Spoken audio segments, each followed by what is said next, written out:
right. We are live here. Welcome. Welcome into Moneyline MMA. This will be coverage of UFC Baku. This will be an overseas card for us coming up this Saturday. UFC Baku headlined by Rountree versus Jamal Hill. A nice light heavyweight bout with some heavy title implications. You may notice that Jose is not with me today. Jose has been going through the process of moving, and he's having a tough time with scheduling. So, in order to keep the show moving forward, I'm going to keep our normal time and give my picks for this week. And Jose should be back for us next week. As always, before I get too deep into picks for this Saturday, let's give a quick recap from what happened on last Saturday afternoon. Of course, UFC Atlanta, headlined by Kamaru Usman and Joaquin Buckley. And unfortunate to note that both Jose and I both got the main event prediction wrong here. Both Jose and I were on Joaquin Buckley. Jose's 4-weight, my 3-weight on Joaquin Buckley, who did not get the job done. And to be honest, definitely props to Kamaru Usman. He won the fight for sure, but could not. He had no chance, in my opinion. I don't mean to disrespect Kamaru, but he had absolutely no chance, no business standing on the feet with Joaquin Buckley. It was basically just a wrestling match from start to finish. I guess there's a round or two in there in which Kamaru Usman did not land a takedown, but shoot, I still think that was only round 5 actually. And in that round, I think that's when Joaquin Buckley still looked really strong. I think it's arguable that he won round 5. I think most people would agree that Joaquin Buckley won round 5, but he couldn't stop. That's the only round he learned how to stop takedown defense. He defended all 6 takedown attempts in round 5, but before that, he got taken down at least once in at most 3 attempts. So I don't know why it took Joaquin Buckley 5 rounds to learn how to defend takedowns from Usman, but that's really what cost him the fight. If he was able to stay on the feet for the first couple of rounds, or at least more than just one round, I heavily believe that he would have been able to win that fight. So this is not disrespect against Kamaru Usman. I respect what he's going through, but I think Usman's still going to get cleaned. I think he has no chance of winning the title belt, and I think Kamaru Usman is still a shell of himself in terms of the striking game. He can still wrestle, but that's against a guy who has 0 wrestling takedown defense clearly. So that's the result of the main event. Of course, co-main Rose Namajunas beating Miranda Maverick, and that was a fight in which I had Miranda Maverick, Jose had Rose. It was a disagreement in which, of course, we all know now Rose did get the decision unanimous win. I thought Miranda Maverick got a little, I don't know if disrespected is the right word. I thought Miranda Maverick at least won a round or 2 in there. Well, obviously, maybe not 2 because that would have been a decision in her favor, but I thought Maverick fought well. I don't think by any means did she get outclassed by Rose. It was just a situation where it was a women's fight. I mean, I hate to make it really whittle down to something that simple, but there was not even 30 strikes landed in the 3rd round of that fight. It wasn't that entertaining, to be quite honest. I think I mentioned in our show that, and if I didn't mention it in our show specifically, then I'd very least told Jose before we started last week that I saw multiple fights better on that card to be a co-main event, and I think the Rose proved it. I mean, boy oh boy, she only landed 9 strikes in the 2nd round. 9 strikes in 5 minutes. That's the kind of fight we got as the co-main event. So enough said on that one. At least I can say that my 5-weight hit, Raoni Barcelos, I was very confident in him beating Cody Garbrandt.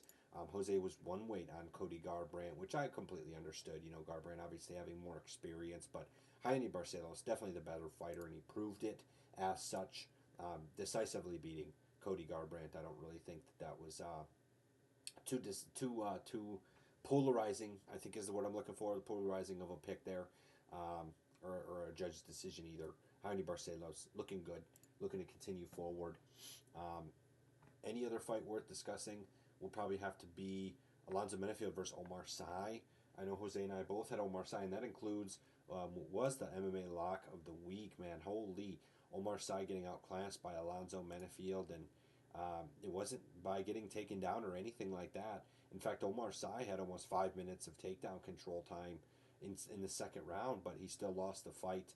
Alonzo Menefield just kind of outclassed him, mainly in the striking game, and got that unanimous decision. So props to Alonzo Menefield. I do think it was somewhat close. It was a 28-29 on all judges' scorecards. So If Omar Sy just would have done a little bit more in the third round, he might have had a chance. I think the third round is really what dictated that one the most. So would love to see Omar Sy bring more aggressiveness in a fight in which he might not be winning. I think he should know going into the third round that he might not be winning, and why in the world is he being so laid back in the third round? I am not quite sure. But that said, Omar Sy finally has a loss in the UFC.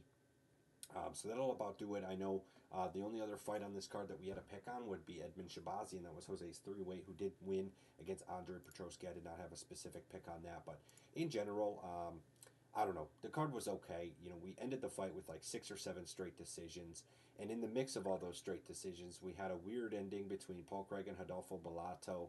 Um, I don't know. It was a weird, like the ref ended it early. It seemed weird. I guess if a guy can't fight, you got to end the fight. But it didn't seem like either one of those dudes wanted to stop fighting, and either there they are stopping fighting. I don't quite know what was going on with the commission there, but in any case, 5-weight was still hitting, and Jose and I still getting a couple picks right per week, and we're gonna make that continue, or at least I am. Jose did not provide me some picks for today, but for today I'm gonna go through it a little bit unique order. So usually for anyone that's used to listening to us here at Moneyline MMA, we make picks in a 5-weight fashion in which we pick 5 picks of a scheduled card, and we weight them in order of confidence from 5 to 1. I'm just going to go through tonight in order from top down on this main card. I'm going to go through 5 top fights on the main card for UFC Baku. This will be some daytime fights. This is obviously in Azerbaijan, as mentioned by the stadium location. They'll be fighting in the Baku Crystal Hall. I find that to be an interesting venue location. But in any case, Khalil Rountree versus Jamal Hill. 2 guys that have both challenged for the title are now going to fight in the main event to see who might get the next shot, to be quite honest. So, interesting going all the way around here. But like I said, I'm going to start from the top down, and I'm going to cover 5 fights, starting with the main event for UFC Baku. These are daytime fights. Prelims are going to be starting at 11 a.m. Central Time on Saturday. So anyone in the American side of things will want to get their TVs and or devices, phones ready to watch these fights a little earlier in the day than what we've been used to for the past few weeks. So without further ado, let's get into the main event. Let's go from the main event down. We'll go to the main event, then co-main event, feature fight, so on and so forth. Just to not dilly-dally at all. And that said, we've got Jamal Hill versus Khalil Rountree.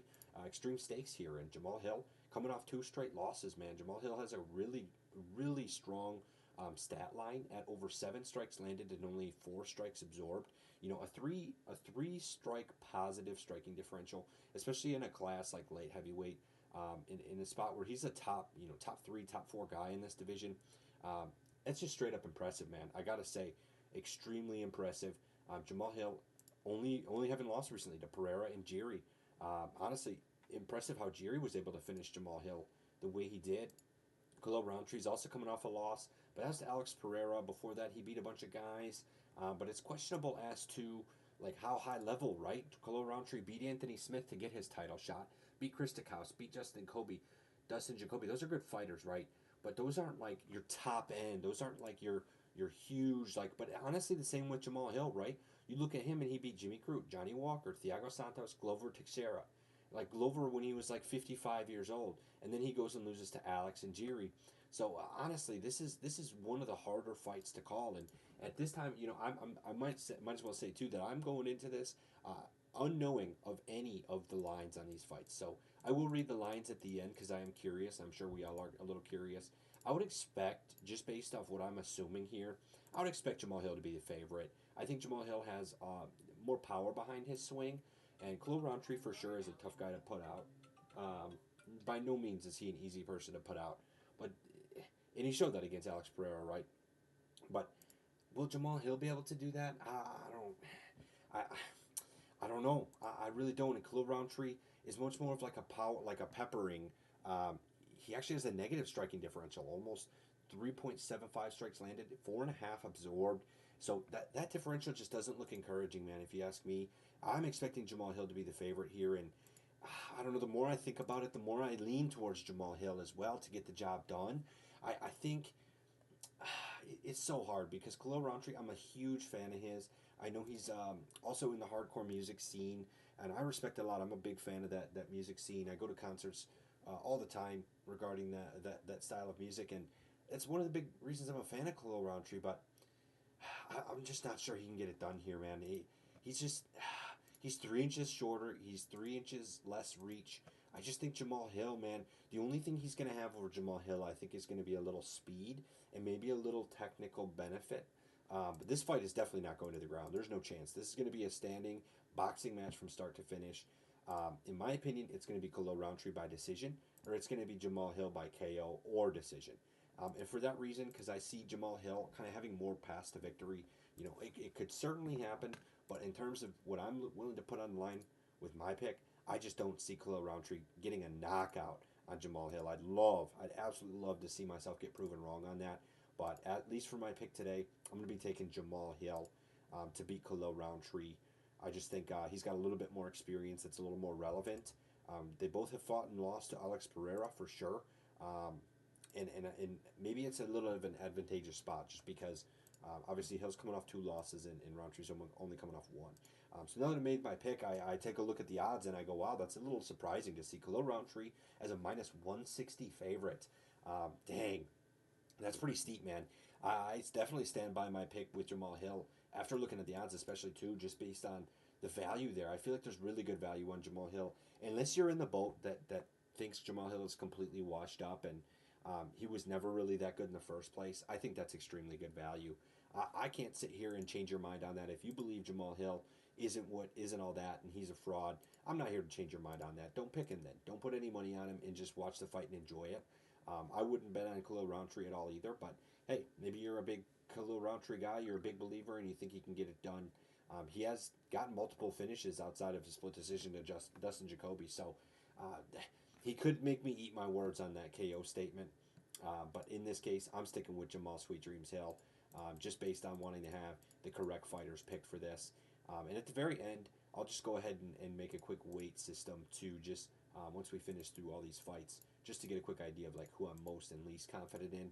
But for that pick, for the main event at the very least, I'm taking Sweet Dreams Jamal Hill to beat Khalil Rountree. Moving forward to the co-main event, we've got Rafael Fiziev, a big time favorite of mine. I'm a big fan of watching Rafael Fiziev. Man, it feels like he just keeps the action going, right? Even whether he wins or loses, it's a fight that you want to see, and part of it's because he's worked his way up to the lightweight division now, to where he's fighting RDA, he's fighting Gaethje, Gamrot. He's fought Gaethje a couple times now. So it's also a product of having fought some more of the exciting lightweight fighters too. But Fiziev brings it, man. He doesn't sit back and let things come to him. He brings it. And he stood there and matched Justin Gaethje in both of their fights very closely in strikes, but in the end, Gaethje was able to get the job done. In fact, Gaethje did get a knockdown in their more recent fight in March this year, but did not get the finish. It's crazy to look at Rafael Fiziev. It looks like 7 of his last 8 fights have at least gotten performance bonus or fight of the night, which just goes even further to show that, like, I'm valid in saying that Fiziev just brings it. Like, no matter who he's fighting, he's going to step forward. He's going to make an exciting fight out of it. And honestly, kind of the same with his opponent, Ignacio. Ignacio's a really tall, lanky dude. He's 6'3" at 155. That's almost unheard of. 75-inch reach, which actually isn't as long as I'd expect for a 6'3" dude. But Ignacio, man, he's huge. I remember getting to see him fight in person. Ignacio is a dog, man. He's a guy who's coming off 3 straight first-round finishes. He finished Christos Giagos, finished Manuel Torres, and finished Jalen Turner all in the first round. One of those was submission, so the most recent one against Jalen Turner was a triangle choke submission. The other 2 were KOs.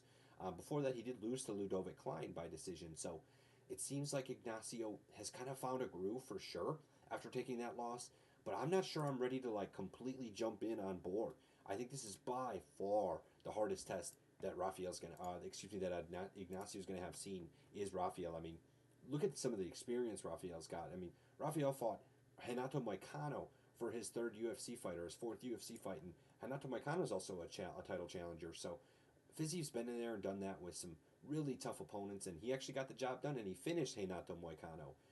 I feel like this could be another spot, maybe similar to Jamal Hill. We're seeing Fiziev coming off 3 straight losses, with 2 of them being Justin Gaethje, and 1 being Mateusz Gamrot, who we also have recently seen do well. Mateusz Gamrot just won a great fight against Ludovic Klein. Barely lost to Dan Hooker, who's arguably going to get a title shot soon. I don't know. I'm big on Mateusz Gamrot. I think Fiziev is an absolute dog that might get overlooked a little bit in this one. Ignacio, his hardest opponent, or Fiziev, the kind of more of a 10-yard lightweight that you know what you're going to get out of him. I honestly think this is great matchmaking by the UFC. And having to make a pick outright, I'm still going to go with Ignacio. I'm going to do it on this one. I'm going to say I believe in the height with Ignacio. As much as I respect Rafael Fiziev, I like the fact that he brings it, he steps forward. He still has a slightly negative striking differential. He's still open to taking damage, and I think Ignacio is going to see that spot for damage and absolutely just put his lights out. As someone who's a fan of Fiziev, I don't want to have to say that. Fiziev's got 8 KO wins out of his 12 professional wins, and Ignacio's got 11 out of his 17 professional wins. So these dudes both are going to be swinging, right? But these dudes both have power, but in the end, I'm going to take a little bit of a younger gun. Ignacio's 27. He's still growing into himself. I think he's going to continue to get a little bit better each fight. So with that, I'll take Ignacio and I'll look at what the odds are. Wow. Ignacio, minus 113. Rafael Fiziev also minus 113. I said it and I'll say it again, man. What great matchmaking from the UFC to get a card, a co-main event here that is a basically 100 minus 100 both way even pick. And I can totally understand why, because on one hand, we got a guy facing his toughest test, and on another hand, we got a guy who's on a 3-fight losing streak facing a dude who's just been on an absolute tear and doesn't look to be stopping anytime soon. So I made my pick official. I'm going with Ignacio Bahamondes on this one, who is now the favorite nor the dog, because it's pretty much a flip of the coin for that pick. So moving forward down the list for our featured fight, we're actually going to be getting a heavyweight bout between Curtis Blades and Rizvan Kuniev. Anyone who's been around, especially Chicago area, knows Curtis Blades. He's a big. I mean, I'm from the Chicago area. I don't live there anymore, but big Curtis Blades guy. For the longest time, was respected as one of the best wrestlers, or if not the best wrestler in heavyweight. And since then, that's kind of changed a little bit. You know, we question if Curtis Blades really does have the wrestling acumen that we thought he might have.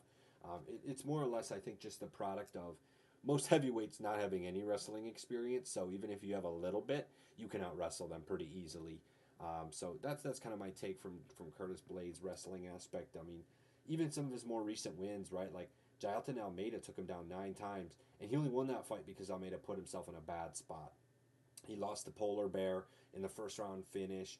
He actually beat Tom Aspinall, but that was when Tom Aspinall broke his knee, right? So that wasn't really a true win. That goes in as a win for Curtis Blades, but did he really win that fight?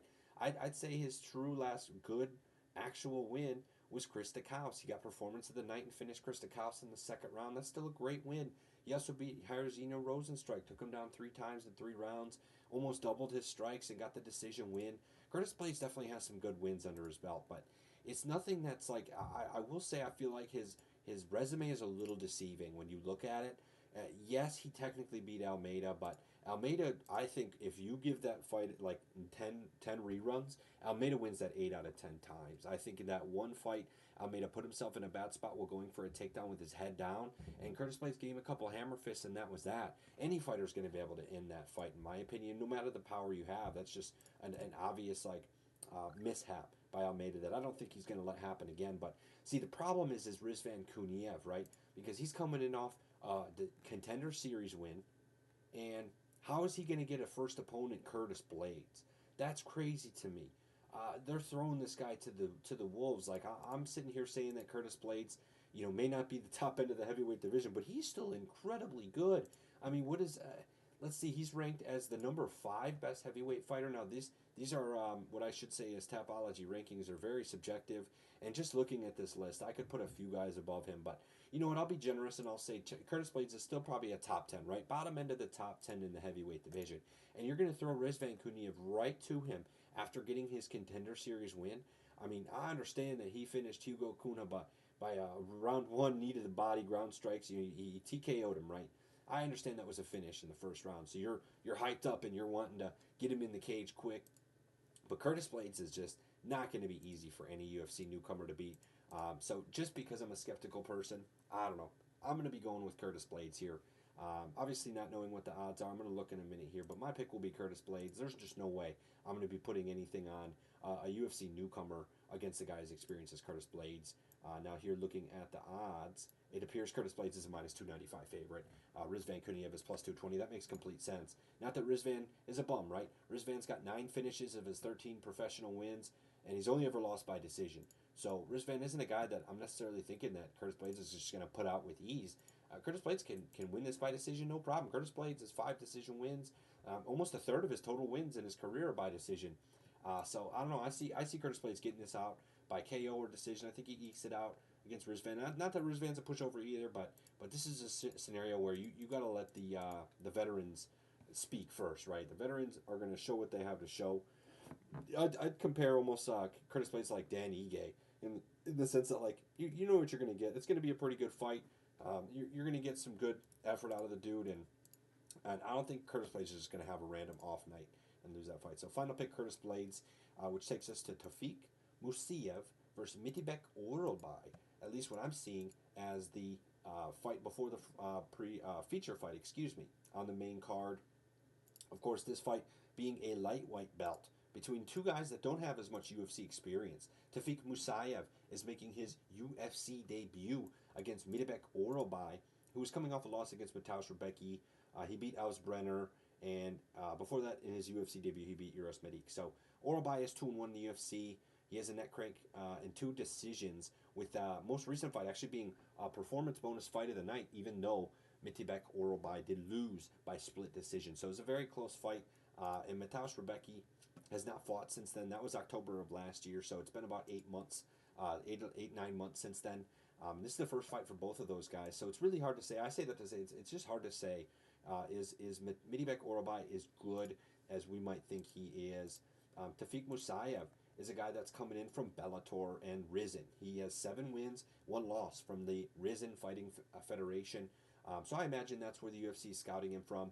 It's not a contender series or anything like that signing. This is straight up from Bellator and Rizin, and they're throwing him to Mitibek Orolbai right away. I think it's a great fight.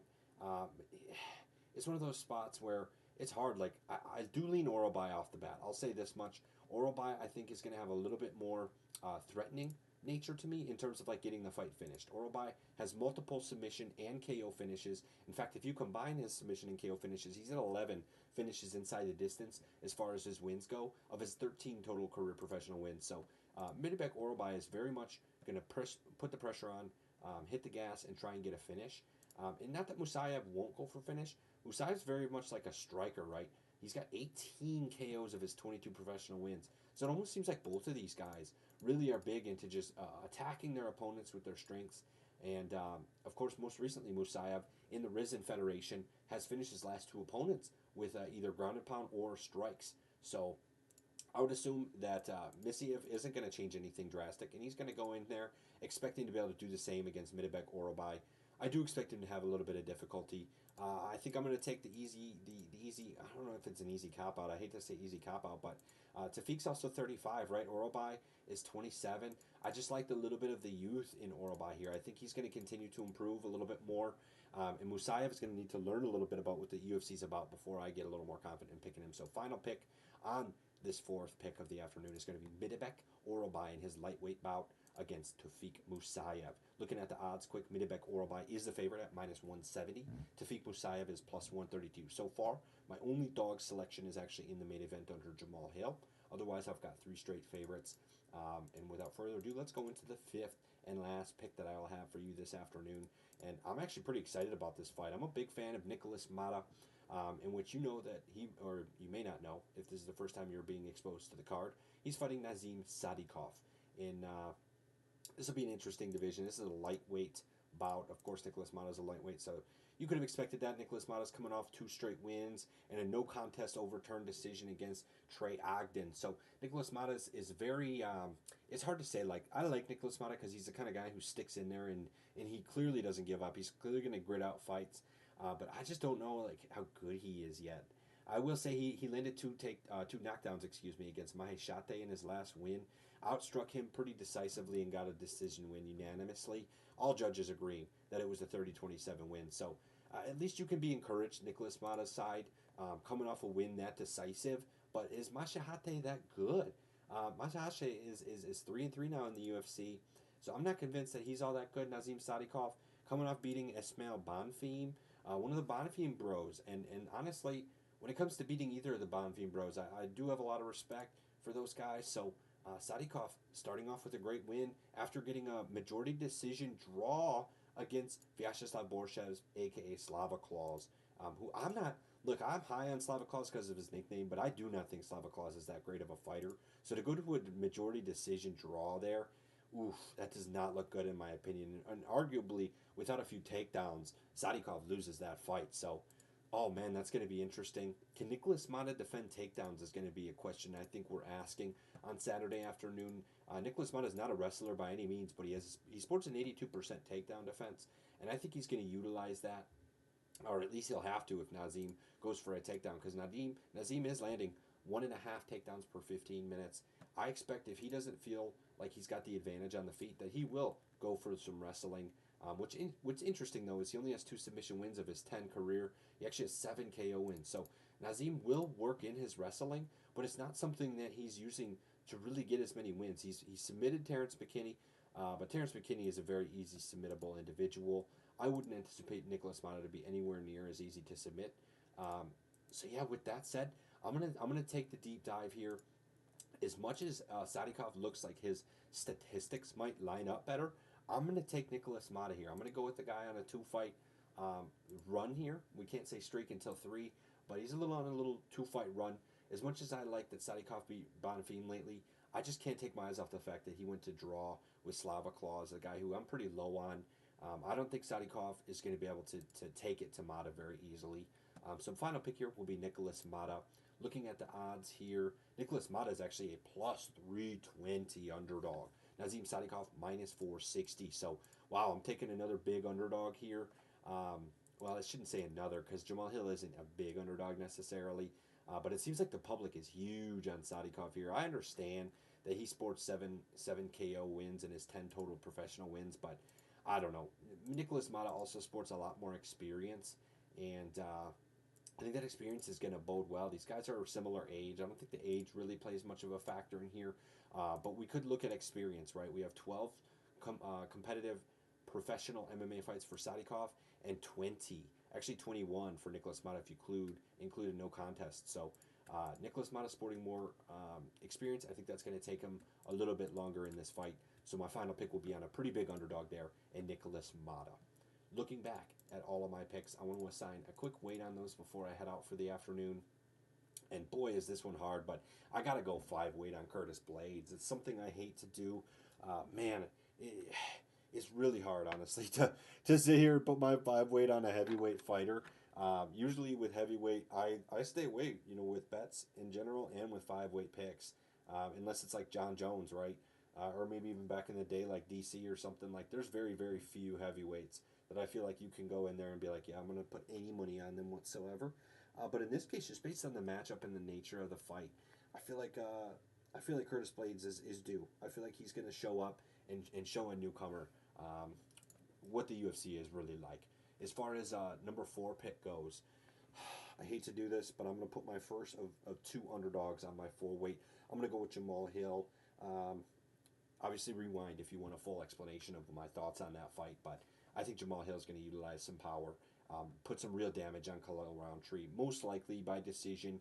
It is 5 rounds, though, so you never know. With guys that big and strong in there, it might not go all 5, but it did with Alex Pereira, so you just never know. I think the damage difference is going to be wild at the end of that fight, though, against Khalil Rountree. I think he's going to look pretty bad, badly beaten up. So 4-weight Jamal Hill, the underdog. 3-weight, I'm going to go with 3 weights. I'm going to take Orobai. I know Orobai is a guy that I liked, and Orobai is a slight favorite, minus 170. I think he's in a good spot here to beat Tofik Musayev. They're both somewhat new to the UFC, of course, but Orobai with a little more experience and I think more affinity to get that decision win if needed. For my 2-weight, I'm going to throw in Ignacio Bahamondes as much as, man, what an even fight. That's going to be a tough fight to pick on either side, which is why it does end up lower on my weight list. But I'm going to go with Ignacio Bahamondes to finish or beat Rafael Fiziev with my 2-weight. And that obviously leaves with process of elimination. Anyone who's been listening now will have known that my 1-weight is going to be the biggest underdog of my picks card for this Saturday. Nicholas Mata to beat Nazim Sadikov. So thanks everybody for listening. If Jose does get the chance, he'll probably come on and give some picks for this Saturday. But assume otherwise that he will be back for next week. We will have our second pay-per-view in June. Excuse me, I almost said July. We're going to have our second pay-per-view in June. Coming up on the 28th after this UFC Baku fight card. So that's pretty exciting stuff. It's always good to get two pay-per-views, especially because we're not going to get one in July. So we're going to get Topuria versus Oliveira finally at the end of June. And then we're actually going to get a week off in the beginning of July for the 4th. And then after that, we're going to get UFC Nashville, which Jose and I will be able to attend in person. So we're very excited about that. And then the week after that, we will get our July pay-per-view, Holloway versus Poirier. So I think if I said that we're not getting a July pay-per-view, I lied.